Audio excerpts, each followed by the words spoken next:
There are so many things about being a new parent. There's so many difficult things about being a new parent, but there's so many dope things about watching a young human being evolve right in front of your eyes. I mean, for me as a creator, as a musician, as an artist, that's like the dopest thing in the world for me to see. Seeing my daughter get a little smarter, a little bigger, a little more defined in the face every single day, it's really, really cool. And another byproduct about spending so much time with a child in their world is you do a lot more playing. And I gotta pause this video for a second. There's a red Ferrari going by, and for me, that always means that I'm on the right track. So shout out to that guy. But yeah, I get to play. And, you know, that brings me to a thought about our inner child. And, you know, so much of what we're experiencing, or so much of the way that we view the world at the moment, is due to the way our inner child evolved.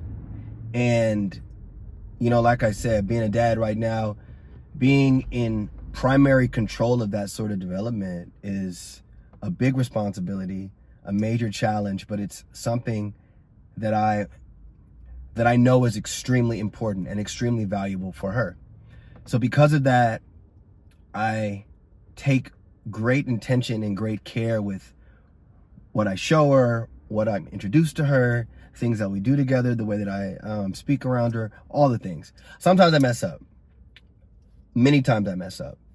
But that's okay. I mean, because I'm human and I'm accepting that. But for the most part, she gets a lot of good influence and environment. But thinking about our inner child, she and I play so much. You know, Christmas was just a few days ago, and she's obsessed with the PAW Patrol. So her favorite one is Sky. That's the girl. And she flies, and she's actually pink, which is funny. But she loves that. And for the past 4 days, she's been wanting to play, be Sky. And she's Sky, and I'm Rocky. Rocky's the blue one. I think he drives a police car. And we go on our missions, and we do that. And I get to be a kid. And I get to actually play with no guilt. I don't feel guilty about playing around. It's actually the best thing for both of us, because it removes me from whatever's on my mind at the moment in adult world, big guy world. And it's not escapism, but it's just, I began framing it as my form of meditation, because so much of the way that we play, it involves using our imagination and thinking about building these worlds in our minds with 2 action figures and being on the carpet, right? And we're driving through the mountains, and we're stopping at the grocery store, and we're doing all these different things, but we've got to use our minds.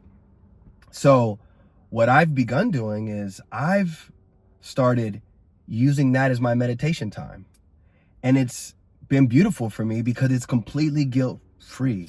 Nobody will ever make me feel bad about spending more time with my child. And these aren't long blocks of escapism where I could run away from what I'm dealing with, but I've got a 3-year-old that actually wants to play with me. And at the moment, she and I are buddies. And it's beautiful because it removes me from this 3D reality that I'm currently in, and I practice using my imagination. I'm in the gym of using my imagination. And that, on a practical level, well, that goes hand in hand, I believe, with manifestation. Because sometimes I feel like my ability to visualize, I don't know, it's, when I visualize, there are some people that I know, like my girl, she can visualize and she can see things as clear as day. And that's beautiful. When I try to do that, it's a little, I mean, I can see frames, I can see flashes, I can see images, but it's not super firm in my mind. But the more that I've been playing with my daughter the more that I've been enhancing my ability to visualize. So for me, on a nuts and bolts level, just looking at it from the perspective of being able to enhance something that could bring me real world 3D results, I love to play. Secondarily, it's similar to being in a meditative state, because I believe from ages 0 to 7 or 0 to 5, babies or younger children, toddlers, they're in a wave state that is significantly slower than our day to day. I believe it's theta or alpha. If you know the answer specifically, drop it in the comments. But it's a wave state similar or more akin to being in a meditative state. And they live their lives like that. And when you play with them, you literally, if you can get your mind focused in it and really do it, you can be in a state where you're almost in a meditative state while you're playing. If you're fully engulfed in the act of the playing and you're fully there with your child. And even if there are no kids in your life at the moment, the idea of being able to play is such a beautiful thing. As we grow up, our play goes from action figures and running around to video games. And there's nothing wrong with video games to a certain degree. I think anything is okay. Well, most things are okay in moderation. But the point is that so much of our games, the graphics are so good, it's given to us. So there's less of our imagination that's actually being used to play the game. There's a lot of imagination being used to figure things out and to build a strategy, and you get the learning curve of like moving the character, and that's great. I think that there are skills and abilities that flow with that as well, but more imaginative play is definitely more like adult visualization.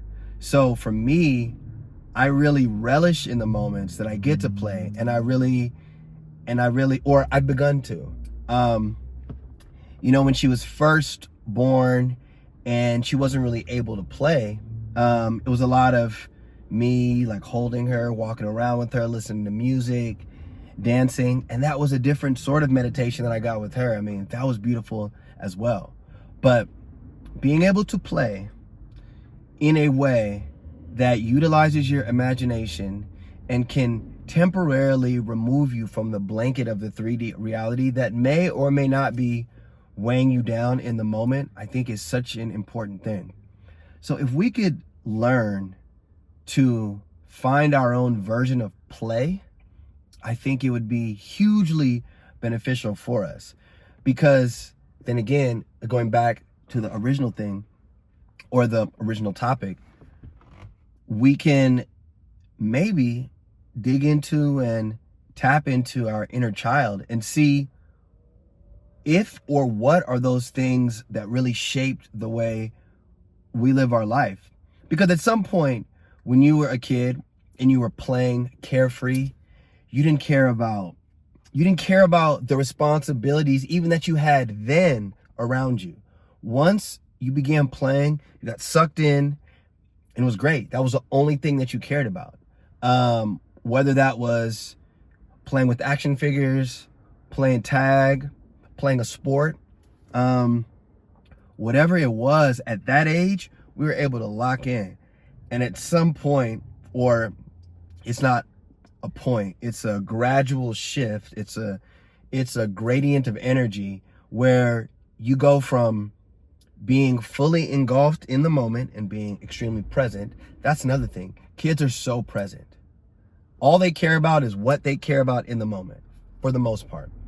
And sometimes as a parent, that could be difficult, but it's beautiful because you want to talk about focus? They are hyper focused on what they're doing in the moment. Now that focus may jump around a little bit as things in their mind actually shift. But the point is that they know how to be hyper focused because they're fully engulfed in what they're doing at the time. And the more that I play with my child and use that as a time to detach healthily and really use that as a form of meditation and imaginative practice, I've literally experienced physical and emotional change in my life at a very high level. And like the thing is like you can really find out what makes you tick. If you're just in silence. Now, I mean, the thing is this. You may feel like, oh, well, I don't have a kid. Or maybe you do, and that's just not your thing. The only thing that I'm suggesting through my experience is that carve out time for yourself to be carefree. Carve out time for yourself to be a kid in the sense of nothing else matters except for the joyful activity or joyful thoughts that you are experiencing in that very moment.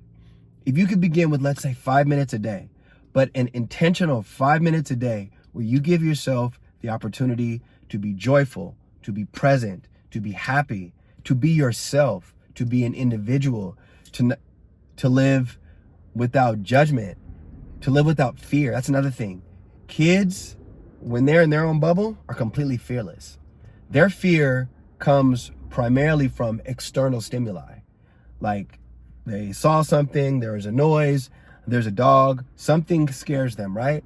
I think as adults, especially as a black man or just a man in general, you learn how to navigate and deal with external stimuli pretty dang good. Like the older and older that I get and my fellas get, less external things bother us, because we've experienced it and we actually can think about the repercussions on the back end. And it's like, all right, well, I'm gonna deal with this.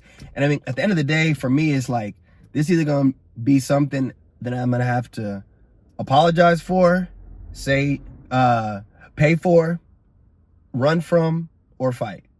And like, those are the sorts of situations that would bring me fear, right? I'm sure there's more. But then when I'm sitting with my own thoughts and I'm thinking about all the things that I got to do next week and what I got to do for the rest of the day and this bill that has to be paid and that, and what am I going to do to make more money, or what am I going to do to make more art, and everyone's got to know me, and just all these things that you think about in your adult life. Those are internal things that may shift you from the inside out. When you can play and when you can be more of a kid and when you can really tap into your inner child, I think even if it's just for a few minutes a day, the more and more that you can break into that mode of, all right, I'm just going to give myself the opportunity to be carefree and play and just do something really fun. And you know what? 15 minutes a day may be better for you. And shoot, if you could do 30, do 30. And if you could do more, do more. Because at the end of the day, I know one thing is for certain. Human beings love to play. As an adult, the play looks a little different. There might be more accoutrement involved in your playing. And that's okay too. But at the end of the day, we have a desire to play. We want to play. But if you can intentionally play from a healthy perspective or from a healthy point of activity with intention, and if you can, make it free of substances or vices or whatever, if you can, zero judgment on that as well. I mean, there's nothing wrong with smoking a joint and going for a walk. If that is what you want to do legally and you are of age, that's great. And maybe in those moments, that's how you play. But what I will say is, the more and more that I play in a completely clear headspace, the more and more that I can clearly begin visualizing things in those moments. I mean, when I'm actually playing with my daughter, We can set up situations, and we're at the beach and we're driving in the dune buggies with the PAW Patrols, and then there's a fire and we have to go save people. And there are many times when we're doing that with our eyes closed, and then we play with our toys, right? But that process of visualization and actually practicing has been so beneficial for me. Super helpful, clears the mind, and it brings you to a point of calm. You could be joyful, you could be calm, you could be peaceful. And the more that you can carry out your days from a point of peace, joy, calm, confidence, exuberance, excitement, positivity, the better.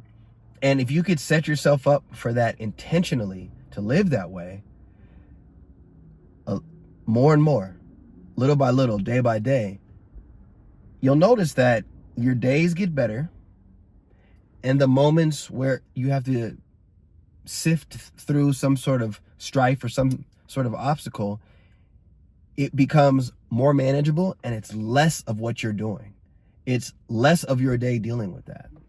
And I really wanted to express that because, you know, if I'm ever feeling anxious, if I'm ever feeling uncertain about what I should do, a surefire way for me to at least get emotionally and mentally balanced is to spend 15 minutes playing with my daughter.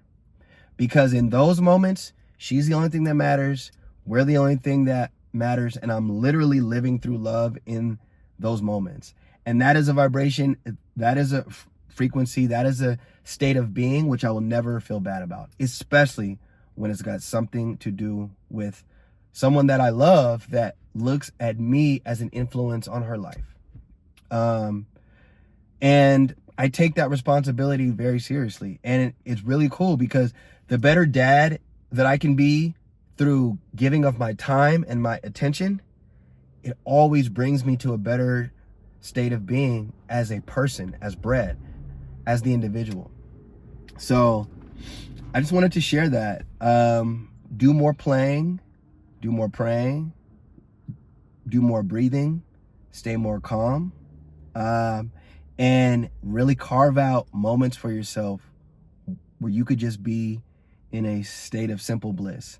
And it may not be easy at first, but the more and more that you can practice and find whatever it is that you can do just to bring you there for a few minutes a day, I promise you, your days will get better and better. And also, shout out to my boy Tep for this NERD shirt. I don't know if you can see it, but this shirt's fire, and I love it.